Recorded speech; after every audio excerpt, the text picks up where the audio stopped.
வசனத்தை நாம் வாசிக்கலாம். கொலோசியர் 1ஆம் அதிகாரம் 12, 13 வசனங்களை நாம் வாசிப்போம். கொலோசியர் 1ஆம் அதிகாரம் 12, 13 வசனங்களை வாசிப்போம். ஒளியில் உள்ள பரிசுத்தவான்களுடைய சுதந்திரத்தில் பங்கடைவதற்கு நம்மை தகுதி உள்ளவர்களாக்கினவரும் இருளின் அதிகாரத்தினின்று நம்மை விடுதலையாக்கி நம்முடைய அன்பின் குமாரனுடைய ராஜ்யத்திற்கு உட்படுத்தினவருமாய் இருக்கிற பிதாவை ஸ்தோத்திரிக்கிறோம். அல்லேலூயா. இங்கே கடந்த வாரத்தில் நம்ம படித்தோம், தேவனுடைய ராஜ்யம் என்றால் அதற்கு எதிராக சாத்தானுடைய ராஜ்யமும் செயல்படுகிறது. தேவனுடைய ராஜ்யம் ஒளியில் உள்ள பரிசுத்தவான்களுடைய சுதந்திரத்தில் நாம் பங்கடைகிற அன்பின் குமாரனுடைய ராஜ்யம் அப்படின்னு இந்த வசனம் சொல்லுகிறது.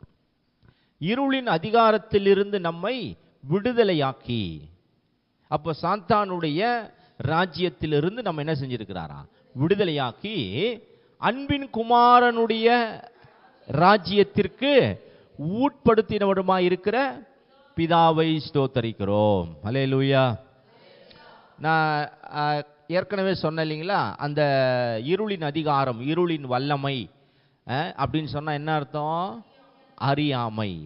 அறியாமை தான் என்னது? இருள். அதாவது மூல பாஷையில் இருள் என்பதற்கு என்ன அர்த்தம்? அறியாமை. வெளிச்சம் என்பதற்கு என்ன அர்த்தம்? அறிவு என்பது. அப்போ அறியாமை என்கிற இருள் விலகி அதிசய தேவனை நாம் காண வேண்டும். இன்றைக்கு இன்னும் அநேகர் இருளில் இருக்கிறார்கள். அவர்களுக்கு நம்மை தான் ஆண்டவர் வெளிச்சமாக வைத்திருக்கிறார். அதனால இயேசு வந்த பொழுது எல்லாரும் சொன்னார்கள், இருளே இருக்கிற ஜனங்கள் பெரிய வெளிச்சத்தை கண்டார்கள். அப்போ இருளில் இருக்கிறாங்கன்னா என்ன? இப்போ இந்த சூரிய வெளிச்சம் நம்ம இருள் உடனே இருட்டில் இருக்கிறாங்கன்னு அர்த்தம் வேற.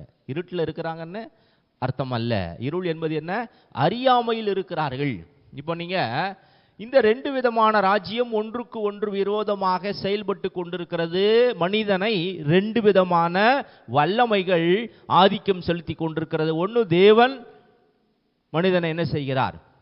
அவர் ஆட்கொள்ளுகிறார், அவர்களை ஆளுகை செய்கிறார். அப்படி இல்லாவிட்டால் யார் ஆளுகை செய்கிறது? பிசாசு ஆளுகை செய்ய. ரெண்டு தான் ஆளுகை செய்ய முடியும். ஒன்று தேவன், இல்லாவிட்டால் பிசாசு. இது ரெண்டுக்கு இடையில எதுவுமே இல்லை என்பதை நாம் புரிந்து கொள்ள வேண்டும். ஸோ தேவனுடைய ராஜ்யமாகிய சபையை அப்போ யார் ஆளுகை செய்ய வேண்டும்? தேவன் ஆளுகை செய்கிறார். அப்போ உலகத்தை யார் ஆளுகை செய்கிறது? பிசாசு ஆளுகை செய்கிறான். ஆனால் தேவனுடைய சித்தம் என்ன? பிசாசு உலகத்தை ஆளுகை செய்வதல்ல, சபை என்ன செய்யணும்? உலகத்தை ஆளுகை செய்ய வேண்டும். அப்பொழுது தேவன் சபையை என்ன பண்ணணும்? ஆளுகை செய்ய வேண்டும். தேவன் சபையை ஆளுகை செய்தால் சபை உலகத்தை ஆளுகை செய்ய முடியும்.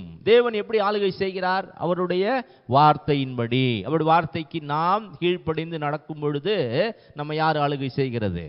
தேவன் ஆளுகை செய்கிறார். ஸோ அப்போ நான் சொன்னேன், அறியாமை என்கிற இருளையில இருக்கிற அந்த ஜனங்களா, நம்ம முற்காலத்தில் நம்மளும் எப்படி தான் இருந்தோம்? அறியாமையில் தான் இருந்தோம். இன்னைக்கு தேவனை நாம் அறிந்திருக்கிறோம். இப்போ நான் ஏற்கனவே சொன்னேன் இல்லைங்களா, அறிந்திருக்கிறோம் என்று சொன்னால் என்ன அர்த்தம்? வாசிங்க, 2 கொரிந்தியர் 4ஆம் அதிகாரம் 6வது வசனத்தை வாசிங்க. 2 கொரிந்தியர். இருளிலிருந்து வெளிச்சத்தை பிரகாசிக்க சொன்ன தேவன். இது எப்போ, எதை சொல்றார்? இப்போ இத இருளிலிருந்து வெளிச்சத்தை பிரகாசிக்க சொன்ன தேவன். ஆதியாகமத்தில் முதல் வசனம் என்னது? ஆதியிலே வானத்தை பூமி உண்டாக்கினார்.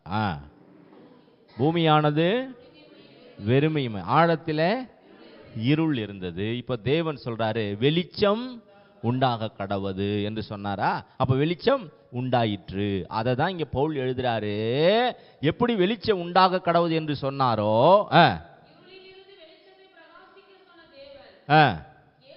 இயேசு கிறிஸ்துவின் முகத்தில் உள்ள தமது மகிமையின் அறிவாகிய ஒளியை. நான் ஏற்கனவே சொல்லலீங்களா? ஒளினா என்ன சொன்ன? அறிவு. அதை தான் இங்க வசனம் சொல்லுது பாருங்க. அறிவாகிய ஒளியை தோன்ற பண்ணும் பொருட்டு எங்கள் இருதயங்களிலே பிரகாசித்தார். அப்போ ஆதியாகமம் 1 இருள் இருந்துச்சா? தேவன் என்ன சொன்னார்? வெளிச்சம் உண்டாக கடவுது என்று சொன்னார். வெளிச்சம் உண்டாயிற்று. இப்ப அதை கம்பேர் பண்ணி இப்ப எங்க எழுதுறாரு? அதே போல இப்பொழுது இருள் எங்க இருக்கிறதா? இருதயத்தில் இருக்கிறது. இப்போ தேவன் எங்க பிரகாசிக்க வேண்டும்? நம்முடைய இருதயங்களில் பிரகாசிக்க வேண்டும். எப்படி பிரகாசிக்கிறார்? தம்முடைய முகத்தில் உள்ள மகிமையின் அறிவாகிய ஒளியை தோன்ற பண்ணும் பொருட்டு. இப்போ ஆதியாகமம் 1 வெளிச்சம் உண்டாக கடவுது சொன்னார் பாத்தீங்களா? அப்ப அது என்ன வெளிச்சம் நினைக்கிறீங்க? என்ன வெளிச்சம் நினைக்கிறீங்க? இப்ப நம்ம பார்க்கிற இந்த சூரிய வெளிச்சம் அல்ல. நீங்க 4ஆம் நாள்ல தான் சூரியனையும் சந்திரனையும் நட்சத்திரங்களையும் ஆண்டவர் உண்டாக்குகிறார். அப்படிதானே? அப்ப முதல்ல வெளிச்சம் உண்டாக கடவுதுன்னார். அது என்னது? அதுதான். அதை தான் அப்படியே கம்பேர் பண்ணி 1ஆம் அதிகாரம் யோவான்ல வாசிச்சீங்கன்னா, யோவான் எழுதுவாரு, ஆதியிலே தேவன் வானத்தை பூமி உண்டாக்கினார். இத இவர் எப்படி எழுதுறாரு? யோவான் 1:1 ஆதியிலே. இதைத்தான் அங்க கொண்டு வரார். இங்க ஆதியிலே இருக்கு பாத்தீங்களா? அதைத்தான் அவர் அங்க கொண்டு வந்து, ஆதியிலே வார்த்தை இருந்தது, தேவனிடத்தில் இருந்தது, தேவனா. இங்க தேவன் வானத்தை பூமியை உண்டாக்கினார் எழுதினார் பாத்தீங்களா? அந்த தேவன் எப்படிப்பட்டவர் என்பதை இங்க எழுதுறார். முதல்ல அந்த தேவன் எப்படிப்பட்டவர்? வார்த்தையா இருந்தவர். அதே நீங்க வாசிச்சீங்கன்னா, சகலமும் அவர் மூலமாய் உண்டாயிற்று, உண்டானது ஒன்றும் அவராலே அல்லாமல் உண்டாகவில்லை. அடுத்த வசனம், ஜீவன் இருந்தது, ஒளியா இருந்தது. இங்க என்ன சொன்னாரு? வெளிச்சம் உண்டாக கடவுதுன்னு சொன்னாரா? அதைத்தான் இப்ப உயிர் இங்க எழுதுறாரு பாருங்க. அடுத்த வசனம், அந்த ஒளி இருளிலே பிரகாசிக்கிறது, இருளானது அதை. இங்க இருள் இருந்துச்சு ஆதியாகமத்துல, வெளிச்சம் உண்டாக கடவுது சொன்னாரா? இங்க அதை தான் சொல்றாரு பாருங்க. அந்த இருளிலே வெளிச்சம் பிரகாசிக்கிறது, இருளானது அது என்ன பண்ண முடியல? பற்றி கொள்ள முடியவில்லை. அப்ப அந்த ஒளி யாரு நினைக்கிறீங்க? இங்க அந்த ஒளின்னு எழுதுறார். அது யாரை குறித்து எழுதுகிறார்? இயேசுவை குறித்து எழுதுகிறார். அல்லேலூயா. அப்ப அங்க வெளிச்சம் என்று சொன்னது நாம பார்க்கக்கூடிய இந்த வெளிச்சத்தை குறித்து அங்க எழுதவில்லை. அது யாரை குறிக்கிறது? இயேசுவை குறிக்கிறது. இப்ப நீங்க அப்படியே வந்தீங்கன்னா, புதிய ஏற்பாட்டில் புதிய வானம் புதிய பூமியை ஆண்டவர் உண்டாக்குறார் பாத்தீங்களா? வெளிப்படுத்தல் 21ஆம் அதிகாரத்தில் வந்தீங்கன்னா 23வது வசனத்தை வாசிச்சு பாருங்க.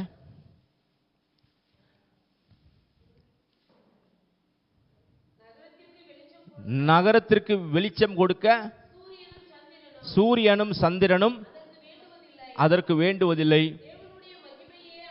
தேவ மகிமையே அதை பிரகாசித்தது, ஆட்டுக்குட்டியானவரே விளக்கு. அல்லேலூயா. இப்ப உங்களுக்கு என்ன புரியுது? வெளிச்சம் முதல்ல வந்தது. ஆதியாகமம் 1 இருந்த அந்த வெளிச்சம் இப்போ யோவான்ல வாசிச்சோம். அந்த வெளிச்சம் என்ன செய்கிறது? இப்பொழுது பிரகாசிக்கிறது. இருளானது என்ன பண்ண முடியல? மேற்கொள்ள முடியவில்லை. ஓகே. இப்ப நீங்க புதிய வானம் புதிய பூமி வரும்பொழுது என்ன வாசிக்கிறோம்? அங்க சூரியனும் இல்லை, சந்திரனும் இல்லை, நட்சத்திரங்கள் இல்லை, சமுத்திரம் இல்லை, ஒன்றும் கிடையாது. புதிய வானம் புதிய பூமியில. அப்ப வெளிச்சம் எங்க இருந்தா வருது? ஆட்டுக்குடி. இயேசுதான் அங்க என்னவா இருக்கிறாரா? வெளிச்சமாகவே இருக்கிறார். அல்லேலூயா. இப்ப கவனிங்க, அந்த வெளிச்சம் இப்பொழுது நம்மளுடைய இருதயங்களில் பிரகாசிக்கிறது. இப்ப இயேசு இப்ப எங்க இருக்கிறாரு? எந்த மனுஷனையும் பிரகாசிக்கிற மெய்யான ஒளி. அப்ப நமக்குள்ள இயேசு வரும்பொழுது அப்ப உள்ள என்ன வருகிறது? ஒளி வருகிறது. அப்ப வெளிச்சம் வந்துச்சா அப்ப எது போயிடும்? இருள் போய்விடும். யார் போயிடுவா? அப்போ பிசாசு போய்விடுவான். அப்போ பிசாச போன்றதுனால அல்ல, முதல்ல இயேசுவை நீங்கள் வா என்று அழைக்க வேண்டும். அப்பதான் பிசாசு அங்கிருந்து என்ன பண்ண முடியும்? வெளியே போக முடியும். இப்ப தேவன் எப்படி இருக்கிறார்? இயேசு எப்படி இருந்தார்? சொன்ன வார்த்தையாக இருக்கிறார். அப்ப தேவனுடைய வார்த்தை என்ன செய்யணும்? உங்களுக்குள்ள வந்து உங்களை ஆட்கொள்ள வேண்டும், உங்களுக்குள்ளே வாசம் பண்ண வேண்டும், உங்களை ஆளுகை செய்ய வேண்டும். அப்பொழுது அந்த வெளிச்சம் உள்ள வந்துருச்சு. அப்ப நீங்க என்னவா மாறுறீங்க? வெளிச்சமாக மாறுவீர்கள். இப்ப நமக்கு வெளிச்சம் கிடையாது, நமக்குள்ள வெளிச்சம் இல்ல. வெளிச்சம் யாருக்குள்ளதான் இருக்கிறது? அப்ப அந்த வெளிச்சம் நம்மளுக்குள்ள வர்றதுனால இப்ப நம்மளும் என்னவா மாறிடுறோம்? இப்போ சூரியன் வெளிச்சம் பிரகாசிக்கிறது, ஆனா சந்திரனுக்கு என்ன கிடையாது? வெளிச்சம் இல்லை. அப்ப சந்திரன் எப்படி இரவுல பிரகாசிக்கிறது? பகலிலே சூரிய வெளிச்சத்தை சந்திரன் என்ன செய்கிறது? எடுத்துக்கொண்டு இரவில் அது என்ன பண்ணுகிறதா? பிரகாசிக்கிறது. அது போலதான் நம்ம. இயேசு நீதியின் சூரியன், அவரிடத்திலிருந்து வெளிச்சத்தை பெற்றுக் கொள்ளுகிறவர்கள் நாம். சந்திரன், இருளிலே நாம் என்ன செய்ய வேண்டுமா? பிரகாசிக்க வேண்டும். அல்லேலூயா. அப்ப இயேசு இந்த பூமியில வந்த பொழுது எல்லாரும் சொல்றார்கள், நான் உலகத்திற்கு வெளிச்சமாய் இருக்கிறேன். அப்போ நீங்கள் வெளிச்சத்தின் பிள்ளைகளாக இருக்கிறீர்கள். அப்ப வெளிச்சத்தில் நடக்கிறவர்கள் தான் தான் போகிறது எங்கே போகிறேன் என்பதை அவர்கள் அறிந்திருக்கிறார்கள். இப்ப இருள நடக்கிறவன் எங்க போறேன்னு தெரியுமா? இப்ப திடீர்னு வந்து கரண்ட் போயிடுச்சு வீட்டில்னு வச்சு நீங்க என்ன பண்ணுவீங்க? பகல்ல நடக்கிற மாதிரி நீங்க நேரம் நடந்து தைரியமா போக முடியுமா? முதல்ல பயம் வரும். ஃபர்ஸ்ட் முதல்ல வெளிச்சம் இல்லைன்னா அந்த இடத்துல என்ன வரும்? பயம் வரும். முதல்ல பயம் எங்கே வந்தது? சீக்கிரம் சொல்லுங்க. முதல்ல பயம் எப்பொழுது வந்தது? ஆதாம் பாவம் செய்த பொழுது அவன் போய் பயந்து. பயம்னா அது வரைக்கும் என்னன்னே தெரியாது. ஏன் தெரியுமா? அது வரைக்கும் மகிமை அவனை மூடி இருந்தது. வெளிச்சத்திலே அவன் பிரகாசித்துக் கொண்டிருந்தான். இப்ப வெளிச்சம் போயிருச்சு, மகிமை போயிருச்சு, இருள் சூழ்ந்து விட்டது, பயம் வந்து விட்டது. பயம் எங்க வந்துருச்சு? எங்க வந்துருச்சு? பயம் உள்ள வந்துருச்சு. இப்ப பயந்து அவன் போய் என்ன பண்ணிட்டு இருக்கிறான்? ஒளிந்து கொண்டு இருக்கிறான். ஏன் ஒளிஞ்சு கொண்டிருக்கிறான்? என்ன காரணம்? என்ன செய்தான் அவன்? தேவனுடைய வார்த்தையை மீறினபடியினால், பாவம் செய்தபடியினால் இப்பொழுது பிசாசு பயத்தை கொடுக்கிறான். இப்ப நல்லா புரியுதா உங்களுக்கு? சாதாரணமாகவே நமக்கு போயிருச்சு, கரண்ட் போயிருச்சுன்னா நமக்கு என்ன வருது? பயம் வருது இல்லையா? அது போலதான் இயேசுவோடு கூட இருந்தா, மகிமையில் இருந்தா, ஆளுகை செய்து கொண்டிருந்தான். இப்பெல்லாம் அவனுக்கு பயம்னா என்னன்னே தெரியாது.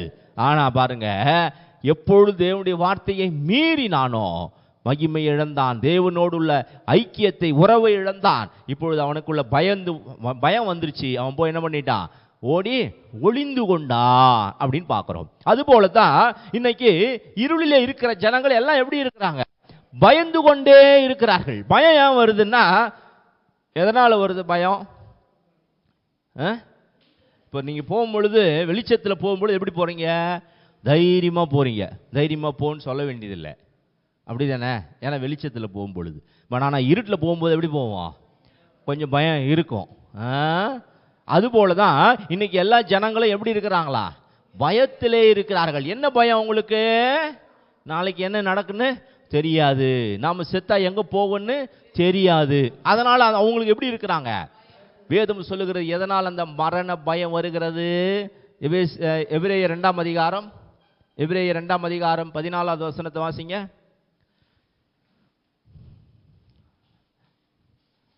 எபிரேயர் 2:14.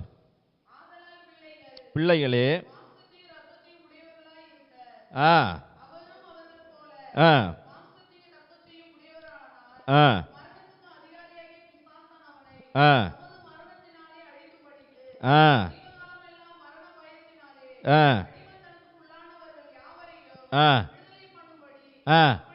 இங்க வேதம் என்ன சொல்லுகிறது? மரண பயத்தினாலே அடிமைத்தனத்திற்குட்பட்ட யாவரையும் விடுதலை பண்ணும்படிக்கு அப்படியானார். அப்ப என்ன பயம்?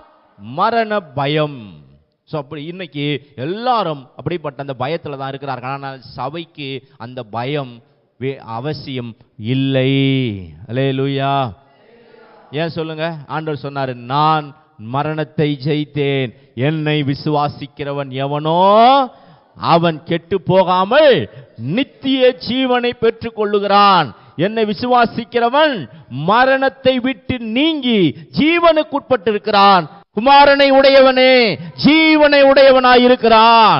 என்னை விசுவாசிக்கிறவன் மரித்தாலும் பிழைப்பான். அல்லேலூயா.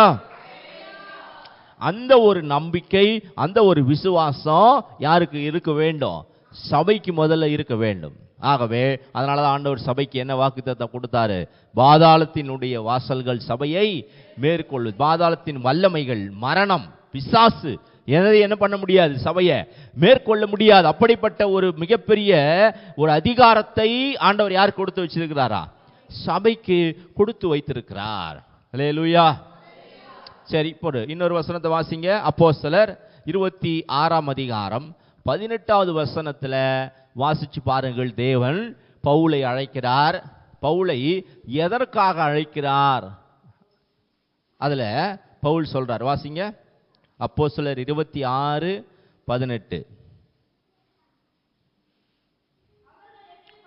அவர்கள் என்னை பற்றும் விசுவாசத்தினாலே பாவ மன்னிப்பையும் பரிசுத்தமாக்கப்பட்டவர்களுக்குரிய சுதந்திரத்தையும் பெற்றுக்கொள்ளும்படியாக இருளை விட்டு, கவனிங்க, ஒளியினிடத்திற்கும் சாத்தானுடைய அதிகாரத்தை விட்டு தேவனிடத்திற்கும் திரும்பும்படிக்கு,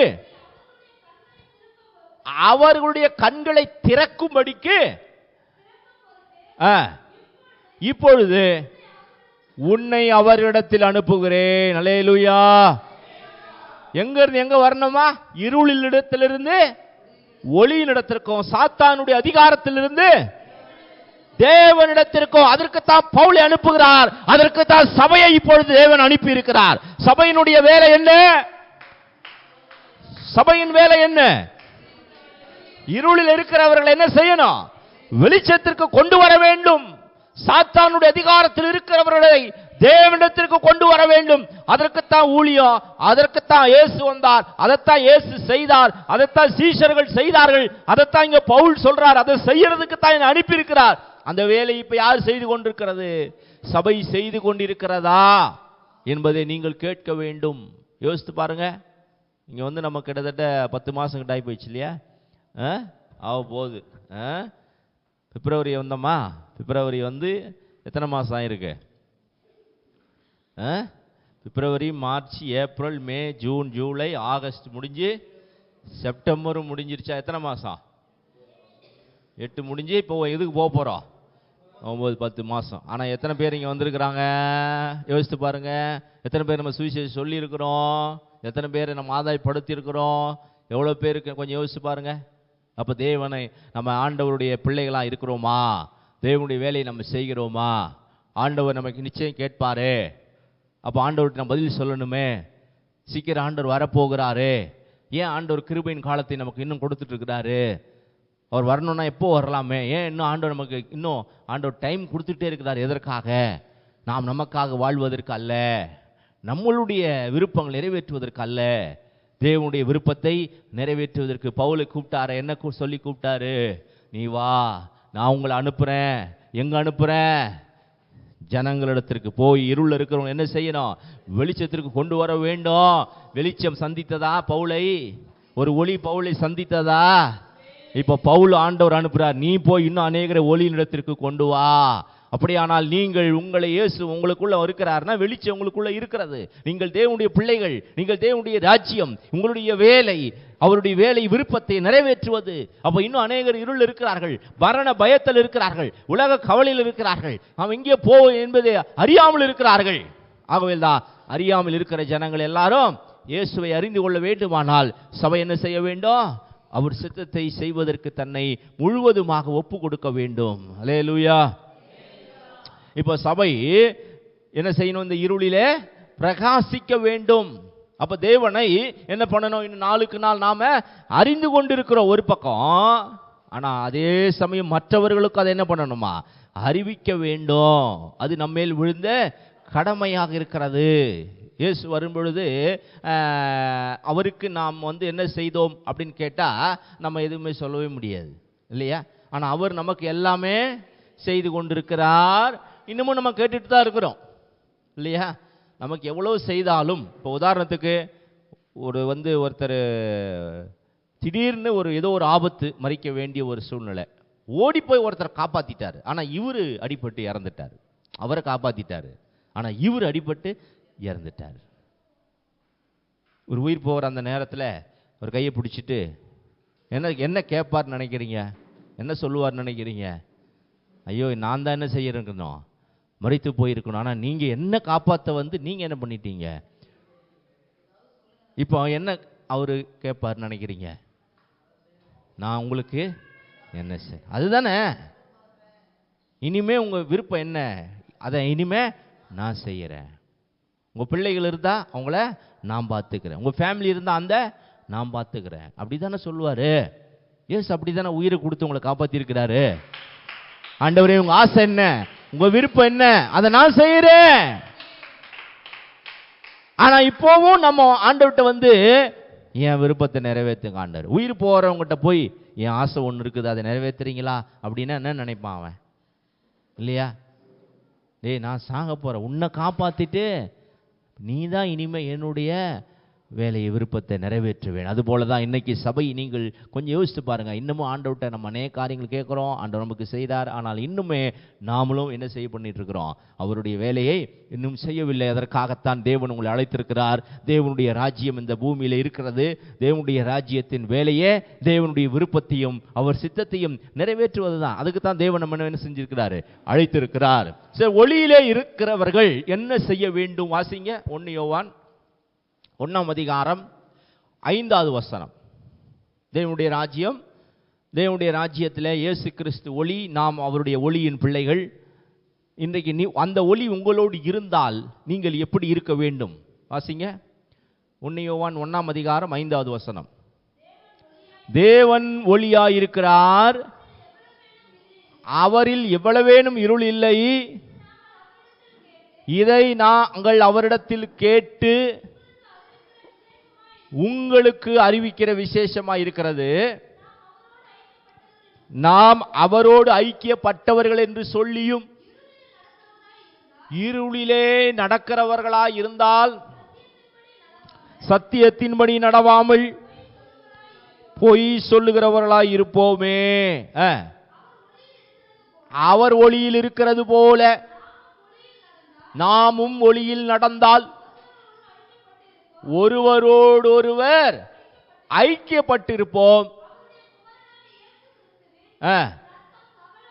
சகல பாவங்களையும் நீக்கி நம்மை சுத்திகரிக்கிறது. அங்கே வேதம் என்ன சொல்லுகிறது? நீங்கள் ஒளி உங்களோடு இருந்தால், இயேசு உங்களோடு கூட இருந்தால் நீங்கள் எப்படி இருப்பீர்கள்? சத்தியத்தின்படி நடக்கிறவர்களாய் இருப்பீர்கள். அல்லேலூயா. தேவனுடைய ராஜ்யத்திலே சபை இருக்கிறது.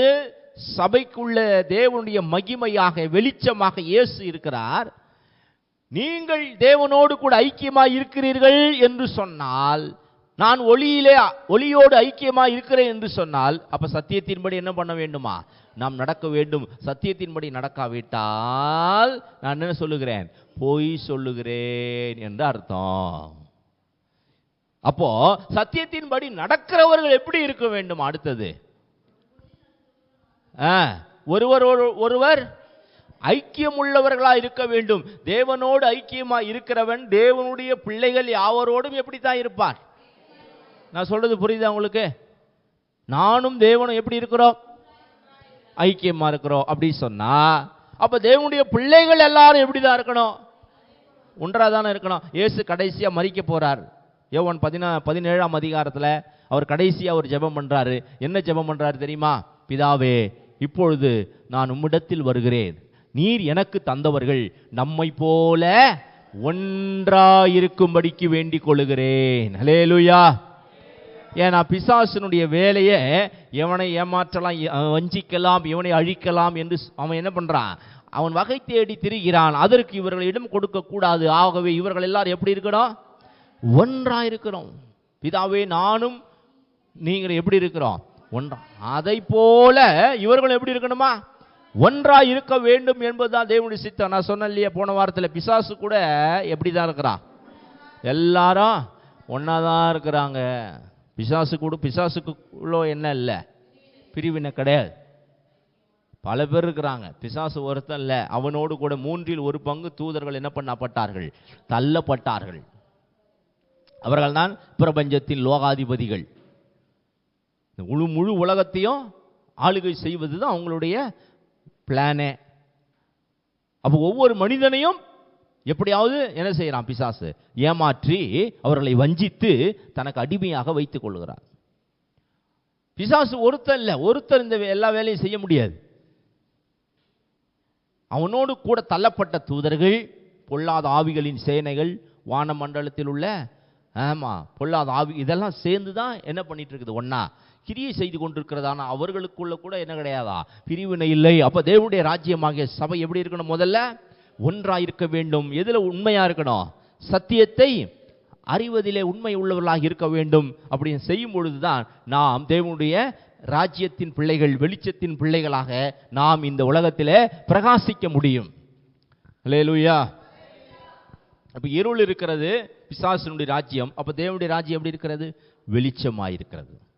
பிசாசு பொய்யனும் பொய்க்கு பிதாவுமா இருக்கிறார். இயேசு சத்தியமாக இருக்கிறார். அப்படிதானே? பிசாசு மரணத்திற்கு அதிகாரி, இயேசு ஜீவன், அவர் ஜீவனின் அதிபதி.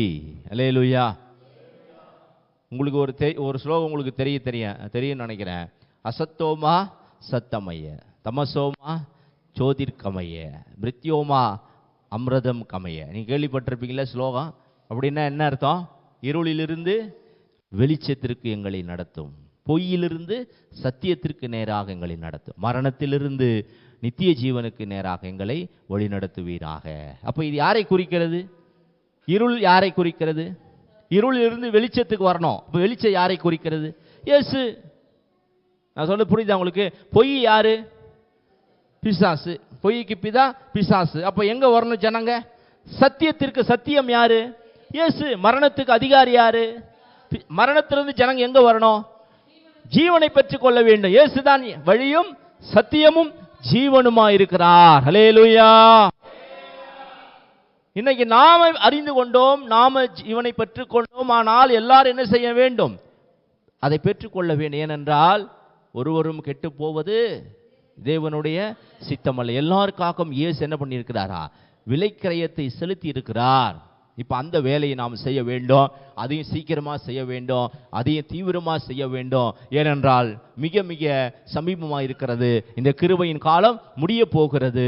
தேவனுடைய ராஜ்யமாகிய சபைதான் இந்த பூமியில இருக்கிறதுனால தான் இன்னும் இந்த உலகத்தை தேவன் என்ன செஞ்சிருக்கிறாரு?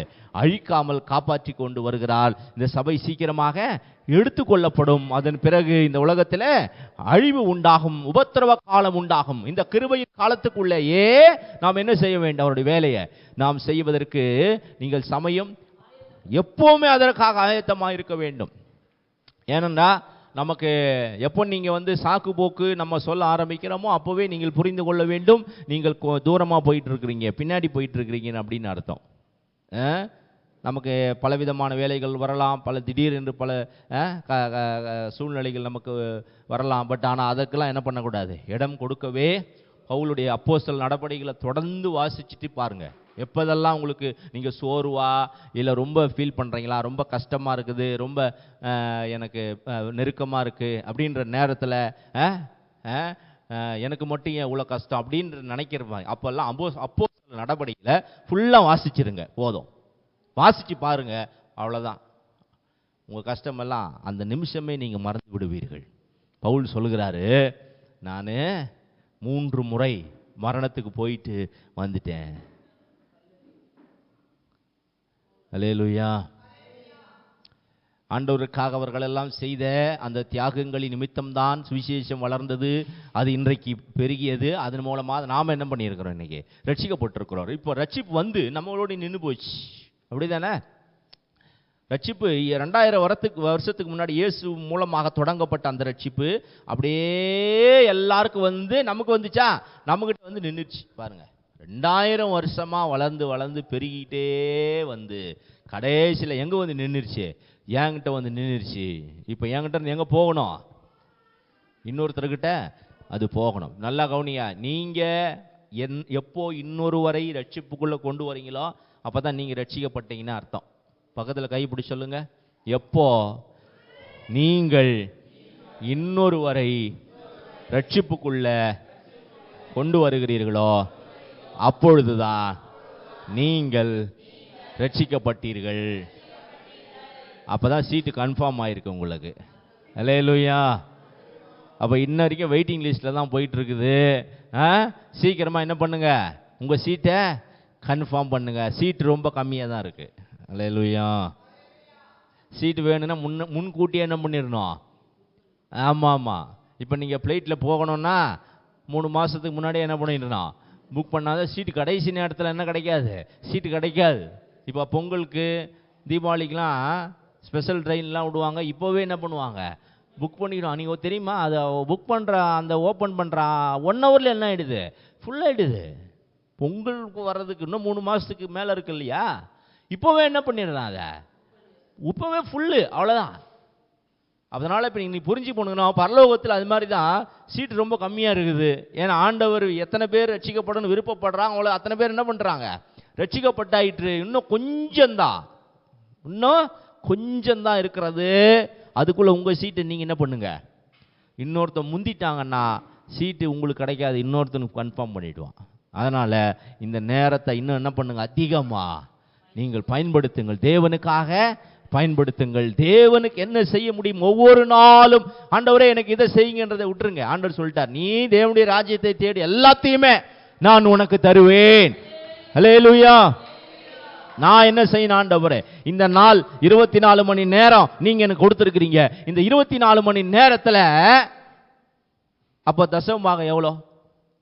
24 மணி நேரத்தில் சொல்லுங்களேன். அதுவே தெரியல நமக்கு. 2 மணி நேரம் 40 நிமிஷம் தசமபாகம். அது யாருக்கு கொடுத்துக்கணும்? அப்போ எத்தனை பேர் நம்ம கொடுக்குறோம் இல்லையா? யோசிச்சு பாருங்க. வாரத்தில் ஒரு நாள் யாருடையது? ஆமாம், எல்லாத்திலுமே நேரத்தில் உங்கள் திறமையில் உங்களுக்கு இருக்கிற எல்லா காரியத்திலையுமே நீங்கள் கர்த்தருக்கென்று நீங்கள் செலவு செய்கிற அந்த நேரம் எதுவுமே என்ன செய்யாது, வீண் போகாது.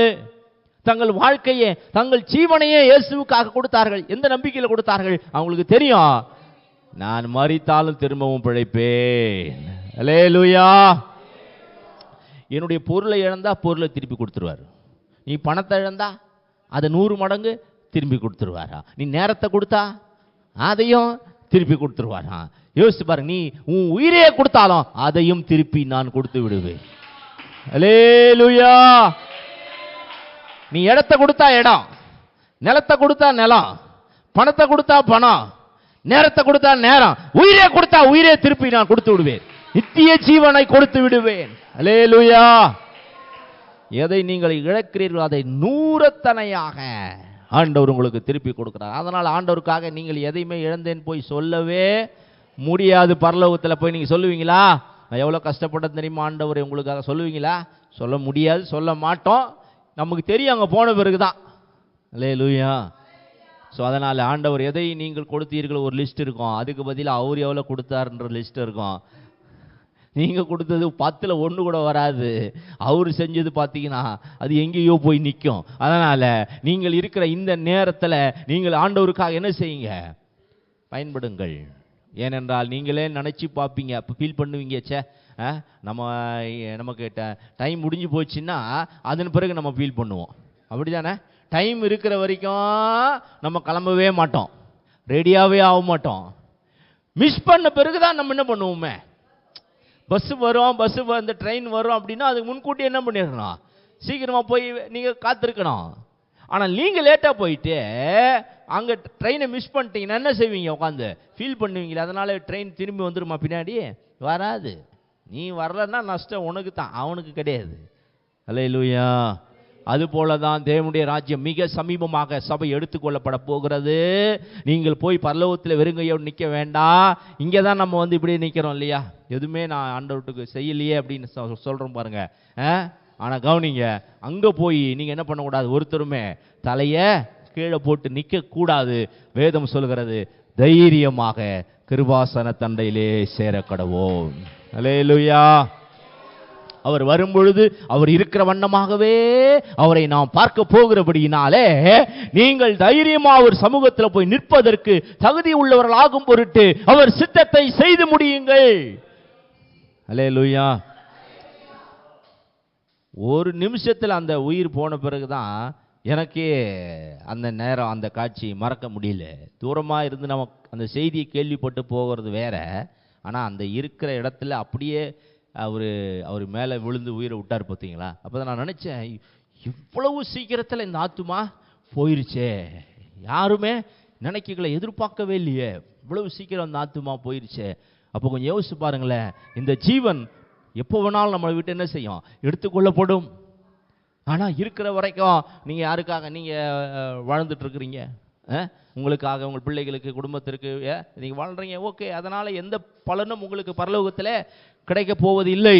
நீங்கள் அவருக்காக, அவருடைய ராஜ்யத்திற்காக, அவருடைய மகிமைக்காக, அவருடைய நாமத்திற்காக நீங்கள் வாழ்கிற வாழ்க்கைக்குத்தான் அவர் பலனளிக்க வரப்போகிறார். அல்லேலூயா. ஸோ அதனால் அப்படிப்பட்ட சிந்தை உள்ளவர்களாக நீங்கள் செயல்படுங்கள். காலத்தை வீணாக்காதபடிக்கு, காலம் மிக குறுகியதாக இருக்கிறது, நாட்கள் பொல்லாதவைகளாக இருக்கிறது. ஆகவே இந்த காலத்தை என்ன பண்ணுங்க, பிரயோஜனப்படுத்திக் கொள்ளுங்கள். அவர் சீக்கிரம் வரப்போகிறார். அதற்காக நீங்கள் ஆயத்தமாக வேண்டும். இன்னும் மற்றவர்கள் என்ன செய்யுங்க, ஆயத்தப்படுத்துங்கள். யோசித்து பாருங்க, எத்தனை பேர் அதை நீங்கள் செய்கிறீங்க?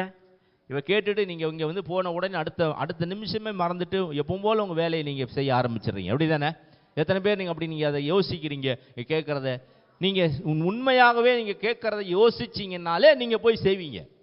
ஆமாம் சொன்னார்ல, ஒருத்தருக்காவது நம்ம போகணும், ஒருத்தரையாவது போய் சத்தியத்தை சொல்லி ஒருத்தரையாவது அடுத்த வாரம் நம்ம சபைக்கு என்ன பண்ணணும், கூட்டிகிட்டு போயிடணும். அவனுக்கு ரட்சிப்புக்குள்ளே வந்தால் தானே என் சீட்டு கன்ஃபார்ம் ஆகும்.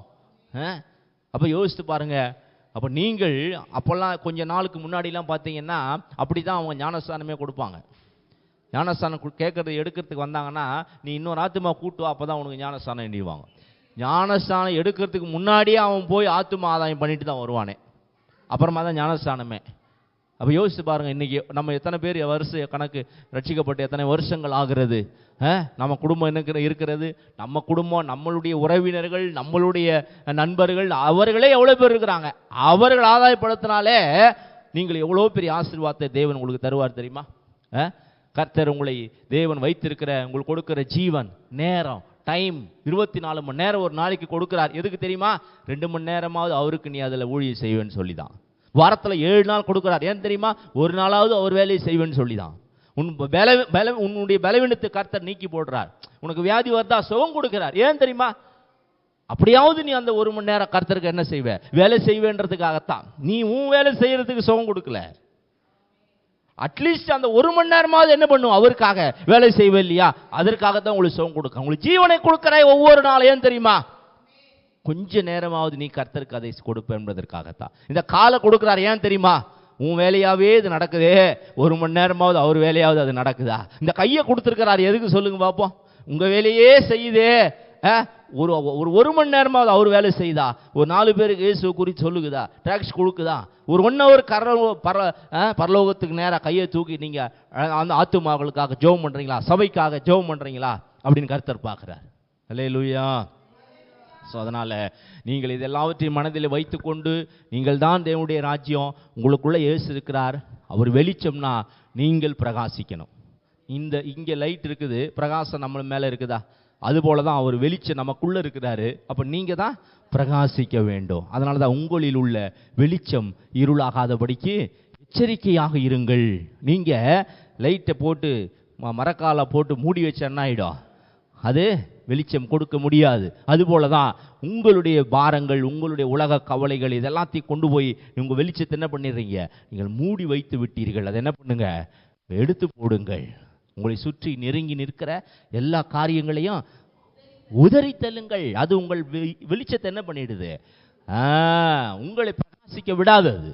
எல்லாவற்றையும் உதறி தள்ளிவிட்டு இயேசு கிறிஸ்துவின் சுவிசேஷத்தை நீங்கள் சொல்லுங்கள். வாசிச்சிங்க 2 கொரிந்தியர் 2ஆம் அதிகாரத்தில், 2 கொரிந்தியர் 4ஆம் அதிகாரத்தில் 4வது வசனத்தை வாசித்து பாருங்க. 2 கொரிந்தியர் 4:4. தேவனுடைய சாயலாயிருக்கிற, கவனிங்க, கிறிஸ்துவின் மகிமையான சுவிசேஷத்தின் ஒளி. என்ன ஒளி அது? என்ன ஒளி? சுவிசேஷத்தின் ஒளி.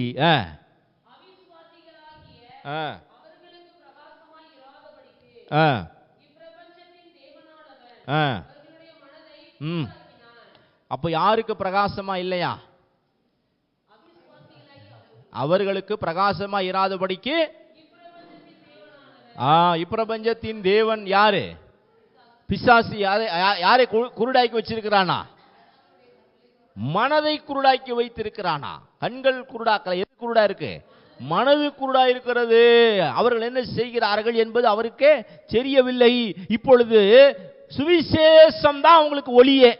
இப்போ வெளிச்சம் என்ன இப்பொழுது அவங்களுக்கு? சொல்லுங்க. சுவிசேஷத்தின் ஒளி. வாசிச்சீங்க இல்லையா? என்ன ஒளி? சுவிசேஷத்தின் ஒளி. இப்ப இருள இருக்கிற ஜனங்களுக்கு சுவிசேஷம் சொன்னாதான் என்ன வரும்? வெளிச்சம் வரும். இப்ப ஒளி உங்களுக்குள்ள இருக்கா? உங்களுக்குள்ள இருக்கா? இப்ப அந்த ஒளி மற்றவர்களுக்குள்ள போகணுமா? அப்ப நீ என்ன சொல்லணும்? போய் சுவிசேஷத்தை சொல்ல வேண்டும். அப்படி சொல்லும் பொழுது இருள இருக்கிறவர்களுக்கு என்ன போகுது? இப்போ வெளிச்சம் போகிறது. அல்லேலூயா. கொஞ்சம் யோசிச்சு பாருங்க. இருள இருக்கிற அந்த நேரத்தில் ஒரு வெளிச்சம் வந்ததுன்னா யாராவது அதை வேணான்னு சொல்லுவாங்கல்ல? சொல்லுவோம். இருளை தான் வேணான்னு சொல்லுவோம். எப்பவுமே எப்படி தான் இருப்போம்? ஆமாம், வெளிச்சத்தில் தான் நம்ம இருப்போம் இல்லையா? யாருமே இருட்டை என்ன பண்ணுறது இல்லை, விரும்புகிறது இல்லை. அதனால தான் இருட்டு வந்தாலே நம்ம போய் முதல்ல என்ன பண்ணுறோம்? சாயங்காலம் 6 மணி ஆகுது, அது வரைக்கும் சூரிய வெளிச்சம் இருக்குது. 6 மணி தாண்டின உடனே முதல் வேலை என்ன பண்ணுறோம்? போய் லைட்டு தானே போடுறோம். நான் சொல்கிறது புரியுதா உங்களுக்கு? நிறைய வேலை இருக்குதுங்க, இப்போ லைட் வேணாம் அப்புறம் போட்டுக்கலாம். நான் சொல்கிறோம் எனக்கு நிறைய வேலை இருக்குங்க, இப்போ என்ன லைட் போட முடியாது. அதான் சொல்கிறோம். முதல்ல எதை தான் செய்யணும்? நீங்கள் அதை தான் சொல்கிறீங்க. சுவிசேஷம் சொல்ல வாங்கன்னா எனக்கு எவ்வளோ வேலை இருக்குதுங்க. முதல்ல லைட்டு போடு, அப்புறமா தான் வேலை செய்ய முடியும். இருட்டில் போய் நீ என்ன வேலை செய்வ? உங்களுக்கு எத்தனையோ வேலை இருக்கட்டுங்க, முதல் வேலை என்னது? லைட்டை போடுறது தானே முதல் வேலை. அப்போ லைட் எப்படி வரும்? என்ன செய்யணும்? அப்போ சுவிசேஷத்தை சொல்ல வேண்டும். சுவிசேஷம் தான் ஒளி. அந்த வேலை யார் தான் செய்யணும்? நீங்க தான் செய்ய வேண்டும். உங்க வீட்டில் நீங்க சொல்றீங்க, ஆனா எனக்கு இப்ப டைம் இல்லைங்க, எனக்கு வீட்டு வேலை நிறைய இருக்கிறது. ஆண்டவர் சொன்னாரு, இதுக்குத்தான் உன்னை அழைத்தேன், இதற்குத்தான் உன்னை நான் வேறு. சரிங்க, இப்போ சுவிட்ச் போட்டீங்க, ஆனா லைட் எரியல, என்ன பண்ணுவீங்க? என்ன ஆகி போச்சு? பல்பு போயிடுச்சு. உடனே இப்போ என்ன பண்ணணும்? அது அப்புறம் பார்த்துக்கலாம் அப்படி சொல்லுவீங்களா? எனக்கு வேற வேலை இருக்குது அப்புறம் பார்த்துக்கலாம் சொல்லுவீங்களா? இல்லை. ஏன்? இது போட்டால் தான் அடுத்த வேலையை செய்ய முடியும். இப்போ போ, வேலையை ஓடு. உடனே போய் வேற புதுசாக என்ன பண்ணு? ஆமாம், பல்ப் வாங்கிட்டு வந்து போடுங்க. அப்போவும் எரியலை, என்ன பண்ணுவீங்க? சரி அப்புறம் பார்த்துக்கலான்னு விட்டுருவீங்களா? இல்லை, அப்போ பல்பு ப்ராப்ளம் இல்லை, என்ன ப்ராப்ளம்? சுவிட்சு ப்ராப்ளமாக இருக்கும். உடனே கூப்பிடு, எலக்ட்ரிஷியனை போய் தேடி கொண்டு வா. உடனே என்ன பண்ணணும்? அடுத்தது சுவிட்சை மாற்றி. இப்போ தான் என்ன ஆகுது? ஓகே, இப்போ லைட் எரியுது. நான் சொல்றது புரியுதா? உங்களுக்கு எவ்வளோ வேலை இருந்தாலும் சரி, முதல்ல உன் வீட்டுக்கு வெளிச்சத்தை தான் நீ தேடுகிறாய். அப்படிதானே?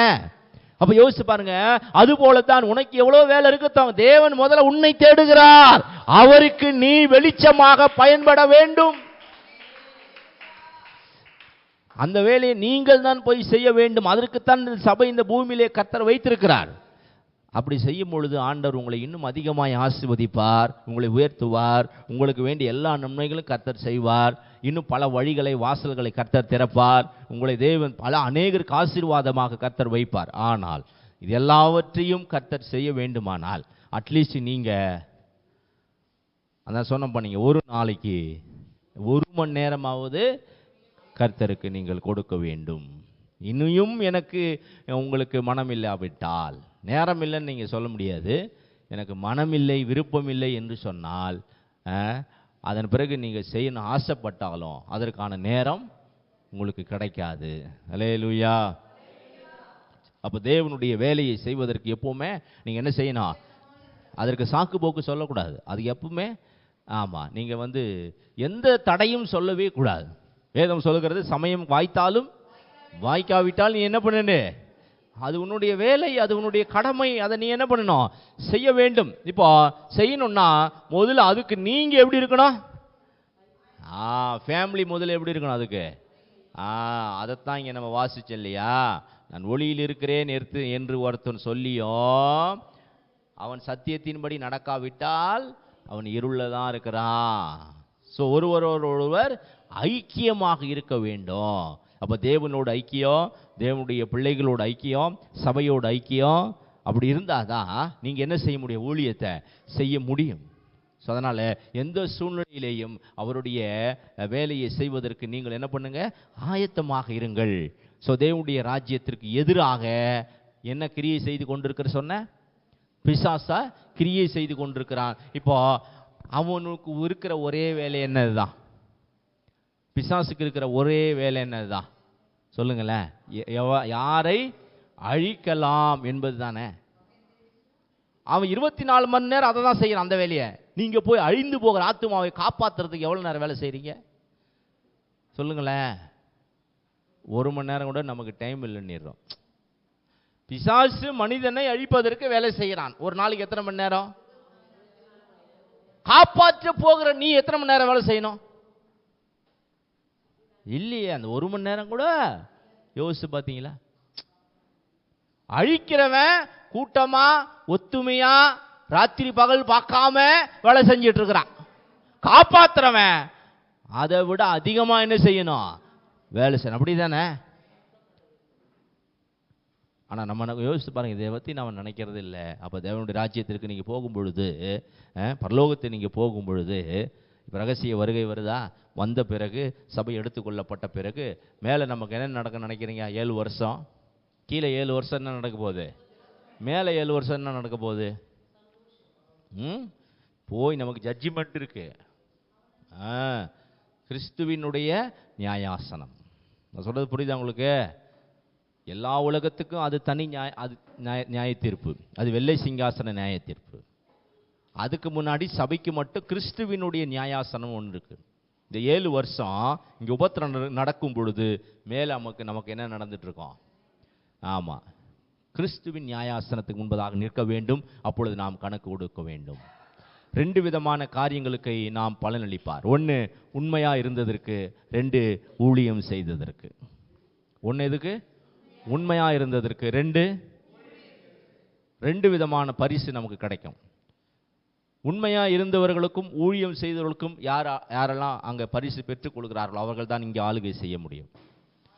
வேதம் சொல்லுகிறது, அவரோடு கூட பாடுபட்டால் அவரோடு கூட ஆளுகை செய்யும். அப்போ பாடுபடலைன்னா, அப்போ ஊழியம் செய்யலைன்னா ஆளுகை செய்ய முடியாது. இயேசு இந்த பூமிக்கு வந்து 3.5 வருஷம் என்ன பண்ணார்? ஊழியம் செய்தார். 1000 வருஷம் ஆளுகை செய்ய போகிறார். இயேசுவா இருந்தாலும் அதே தான். நான் சொல்றது புரியுதா உங்களுக்கு? நீங்களா இருந்தாலும் அதே தான். அவருக்கு வேற சட்டம், உங்களுக்கு வேற சட்டம் கிடையாது.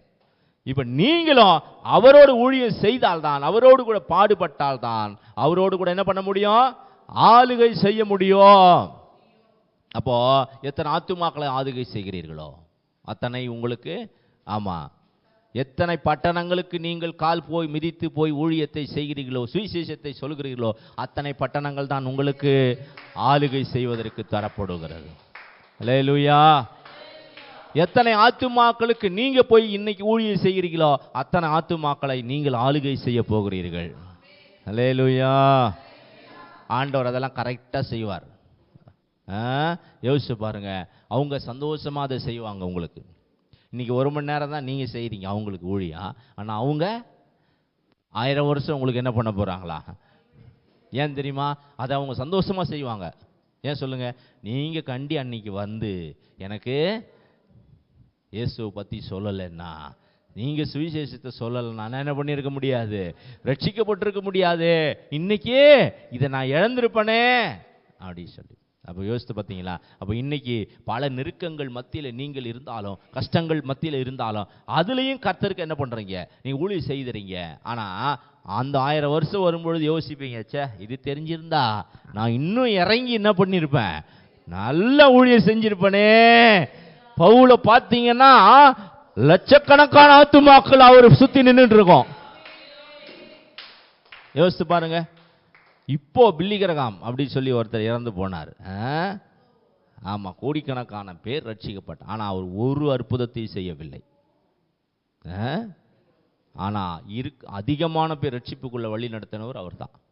இப்போ அவரும் வராருன்னு வச்சிங்களேன், அந்த 1000 வருட அரசாட்சியில் அவருக்கு எத்தனை பட்டணங்கள் இருக்கும், எத்தனை ஆத்துமாக்கள் அவருக்கு கர்த்தர் கொடுப்பார் இல்லையா? எத்தனை பேர் அவர் ஆளுகை செய்வார். அப்போ நீங்களும் போய் நிற்பீங்க. எப்படி நிற்பீங்க? சே, நான் என்ன பண்ணலை, வேலை செய்யலையே, நான் ஊழியம் செய்யலையே அப்படின்னு சொல்லி நீங்கள் போய் அங்கே என்ன பண்ணுவீங்க, ஃபீல் பண்ணுவீங்க. நீங்கள் சந்தோஷமான ஒரு இடம் அது, அந்த இடத்துக்கு போனாலும் நீங்கள் சந்தோஷமாக இருக்க முடியாது.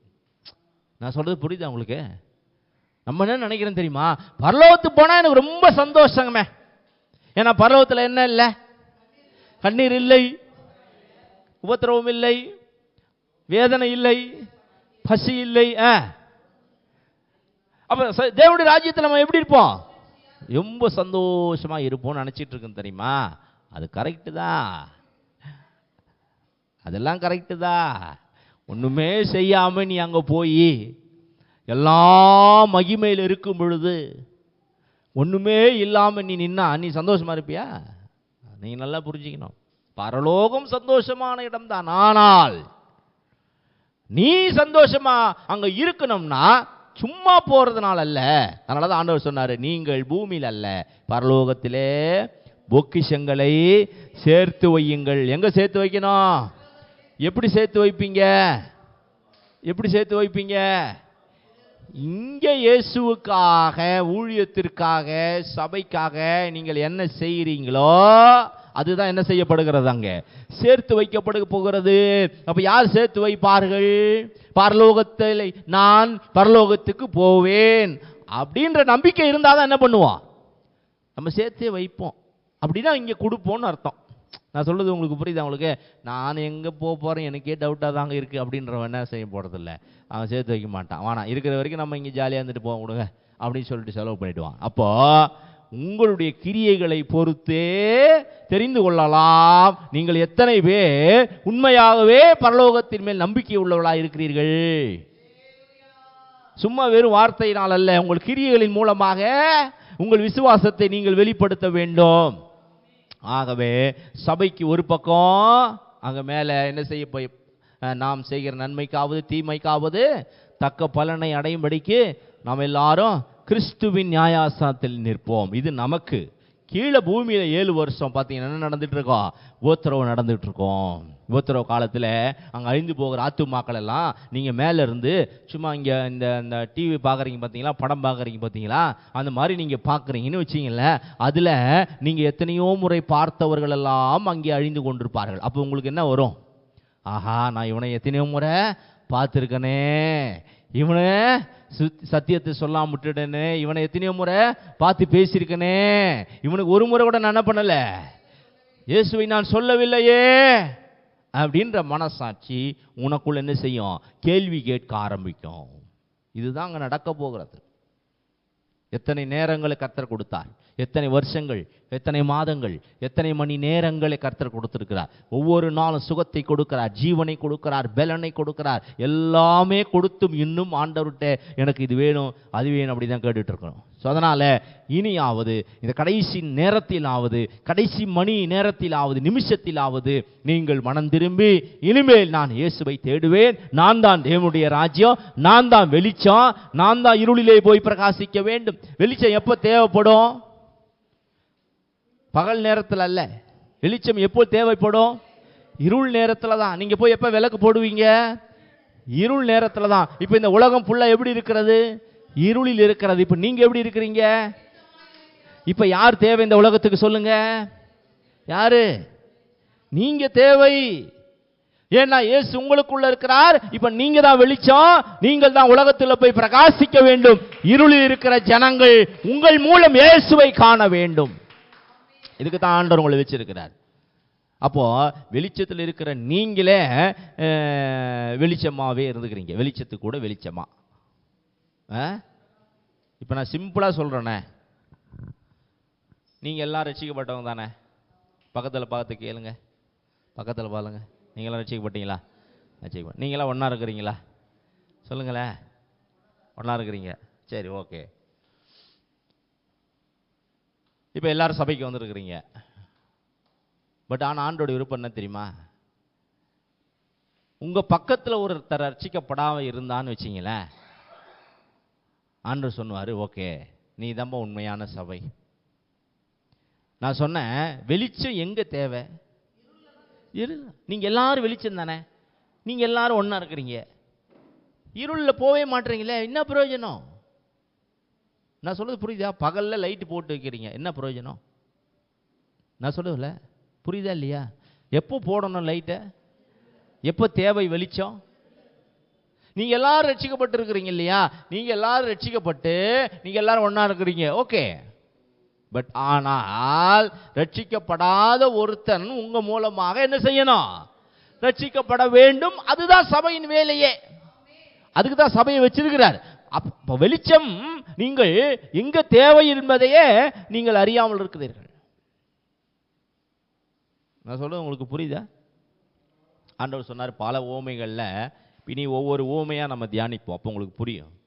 பரலோக ராஜ்யத்தை குறித்து பல ஓமைகளை சொன்னாரா?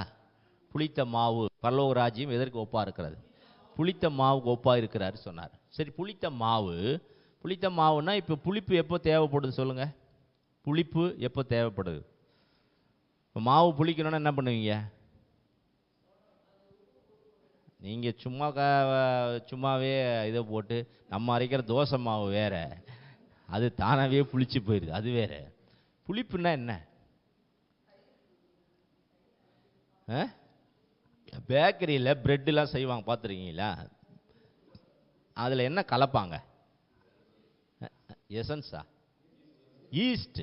அதுக்கு பேர் தான் என்னது? புளிப்பு. ஈஸ்ட்ன்னு சொல்லுவாங்க. அது ஒரு பவுடர் மாதிரி இருக்கும். அதை தான் என்ன பண்ணுவாங்க? நல்ல மாவோடு சேர்த்து நல்லா மிக்ஸ் பண்ணி அதை வச்சுட்டாங்கன்னா ஒரு அரை மணி நேரத்தில் அந்த மாவு என்ன செஞ்சிடும்? 1 ஹவரில் புளிச்சு போயிடும். இவ்வளோ மாவு எவ்வளோ பெருசு வந்துடும்? 3 மடங்கு 4 மடங்கு பெருசாகிடும். அதில் தான் பிரெட்டெல்லாம் போடுறது. அதனால தான் பிரெட்டு எப்படி இருக்கு? சாஃப்டாக இருக்கு. இப்போ ஏன் அதுக்கு ஒப்பிட்டு சொல்றாரு சொல்லுங்க பரலோக ராஜ்யத்தை? இந்த புளிப்பு தானே, இந்த புளிப்பு, இந்த ஈஸ்ட்டு அது அப்படியே இருக்குது. ஒரு பாக்கெட்டில் அந்த ஈஸ்ட் அப்படியே இருக்கு. அதனால என்ன பிரயோஜனம்? எந்த பலனும்? கொஞ்சம் ஈஸ்ட் மாவோட போய் கலக்கிறோம், இப்போ என்ன ஆகுது? என்ன ஆகுது? கொஞ்சம் மாவு அதிகமாயிடுதா இல்லையா? இப்போ என்ன அர்த்தம் தெரியுமா? சபை சும்மா வந்துட்டு நீங்க பாட்டு பாடிட்டு ஆராதனை செஞ்சுட்டு வசனத்தை கேட்டுட்டு போயிடுறீங்க, நோ யூஸ், நோ பலன். அதனால எந்த பிரயோஜனமும் அல்ல. இப்போ ஈஸ்ட் எங்க கலக்கணும்? மாவோட கலக்கணும். இப்போ கலந்தா என்ன ஆயிடுது? மாவு புளிப்பாயிடுது. இப்போ புளிப்பு எதோடு சேருகிறதோ அது எல்லாமே என்ன மாத்திரும்? அது புளிப்பாக மாற்றிவிடும். ஆனா புளிப்பு மட்டும் மாறாது, ஈஸ்ட் மாறவே மாறாது. ஈஸ்ட் எது கூட சேருதோ அதெல்லாம் ஈஸ்டா மாறிடும். இப்ப அப்படித்தான் சொல்றாரு, பரலோகம் அப்படி அதுக்கு ஒப்பா இருக்குது, சபை அதுக்கு ஒப்பா இருக்குது. நீங்க உலகத்துக்கு போங்க, அவர்களை உங்களை போல மாற்றுங்கள். நீங்கள் அவரை போல மாறக்கூடாது, மாற முடியாது. அல்லேலூயா. அப்ப ஈஸ்ட் டப்பால இருக்கிற வரைக்கும் அது வேஸ்ட். ஈஸ்ட் நீங்க சர்ச்சில் இருக்கிற வரைக்கும் அது வேஸ்ட். இப்போ உலகத்துக்கு போக போகுது அந்த ஈஸ்ட் உலகத்துக்கு போய் என்ன செய்யணும்? எல்லாரையும் மாற்ற வேணும். அல்லேலூயா. அப்போ நீங்கள் அதனால தான் ஆண்டவர் புளித்த மாவு கோப்பா இருக்கு. இப்போ நான் சொல்றது புரியுதா உங்களுக்கு? இப்போ எப்போ புளிக்கும் தெரியுமா? மாவு குளிர்காலத்தில் புளிக்காது அதிகமாக. எப்போ தான் புளிக்கும்? வெயில் காலத்தில் தான். அப்படின்னா என்ன அர்த்தம்? ப்ரெஷர் எப்போ அதிகமாக வருது? அழுத்தம் எப்போ அதிகமாக வருது? உஷ்ணம் அதிகமாக இருக்கும் பொழுது இல்லையா? அப்போ உஷ்ணம் அதிகமாக அதிகமாக என்ன அர்த்தம் தெரியுமா? உனக்கு எவ்வளவு உனக்கு கஷ்டங்கள், நெருக்கங்கள், போராட்டங்கள் இதெல்லாம் வருது தெரியுமா? நீங்க நினைக்கிறீங்க இது எதுக்கு வருதுன்னு. அப்படி வர்றதுனால தான் நீங்க எழுந்து என்ன செய்ய போறீங்க? ஆண்டவர் வேலையை செய்ய போறீங்க. நீங்க நல்லா இருக்கிற வரைக்கும் நீங்க எந்த வேலையும் செய்ய முடியாது, செய்ய மாட்டீங்க. எப்ப நல்லா ஜெபம் பண்ணீங்க? ரொம்ப கருத்தா எப்ப ஜெபம் பண்ணுவீங்க? நல்லா இருக்கிறீங்க, அப்போ என்ன பண்ணவே மாட்டீங்க, ஜெபமே வராது. எதுக்கு பண்ணுறது? நான் எல்லாம் நல்லா இருக்கிறேனே, அப்படி தானே? யோசிச்சு பார்த்தீங்களா? அப்போ தேவன் நெருக்கத்தை கொடுக்கறது எதுக்கு தெரியுமா? நீங்கள் அப்போ தான் அதிகமாக தேவனை தேடுவீர்கள். கஷ்டங்களை கொடுக்கறது எதுக்கு தெரியுமா? கருத்தாக கர்த்தரை நோக்கி ஜெபம் பண்ணுவீர்கள். ஏன்னா ஆண்டவருக்கு தெரியுது, நீங்கள் இந்த உலகத்திற்கு உப்பாக இருக்கிறீர்கள், வெளிச்சமாக இருக்கிறீர்கள். அப்போ உங்கள் மூலமாகத்தான் அவர் தன்னுடைய வேலையை ஆண்டவர் செய்ய முடியும். அதுக்கு தான் உங்களை வச்சிருக்கிறார். ஸோ இப்போ நீங்கள் ஈஸ்ட்டு, நீங்கள் பக்கத்தில் இருக்கிறது ஒரு ஈஸ்ட்டு. கையை பிடிச்சி சொல்லுங்க, நானும் புளிப்பு நீயும் புளிப்பு, என்ன பிரயோஜனம்? புளிப்பு எங்கே சேரணும்?